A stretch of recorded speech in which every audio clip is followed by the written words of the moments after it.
Grief Talk with Vonne Solis, the clips.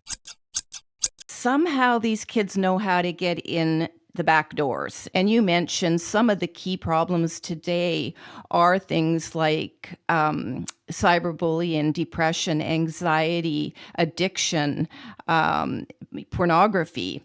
And there is also, if we read news reports and things like that, there is also a key element there, probably, I guess, through apps and so on, where, it's coercion.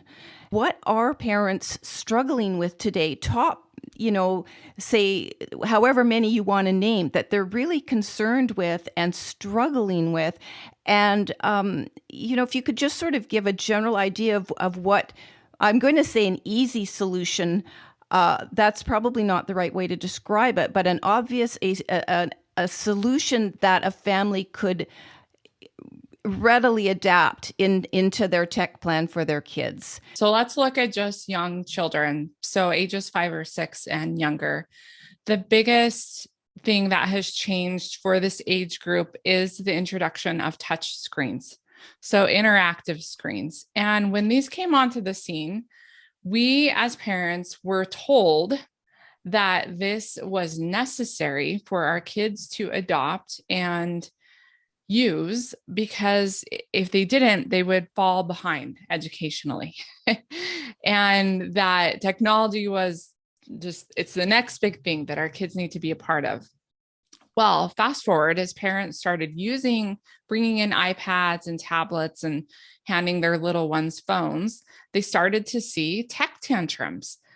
And this was beyond what we had seen when we just were turning a TV off. So when, a kid's watching TV and they're watching a show, a lot of times they don't want to turn it off. And there might be a bit of a tantrum. But when you try to pull an iPad away from like a 3 or a 4-year-old, it goes to a whole nother level. And as time has passed, scientists have done a lot of research on this. There's a great book called Reset Your Child's Brain by Dr. Victoria Dunkley. And they have specifically studied the difference between these interactive screens where we're touching the screen and just watching watching a show on TV. And what happens is when young children, especially, are engaging on these interactive screens and they're swiping and touching, it's spiking the dopamine in their brain. So it's very much their heart will beat faster. Their brain will be moving faster, like everything. They're just that much more engaged. And at such a young age, they don't have the ability to regulate the time spent, their emotions, and all these things. It's just way too much. And so for parents of young children, that's the biggest problem that we're seeing, is that it truly becomes a coping mechanism at such a young age that even when kids are going to the doctor with their parent and they're getting a shot or an immunization or whatever, and they're in pain and they're feeling sad, what pediatricians have noticed is that parents used to hug their child to go console them and comfort them. But now quite often they're seeing parents hand the child a device.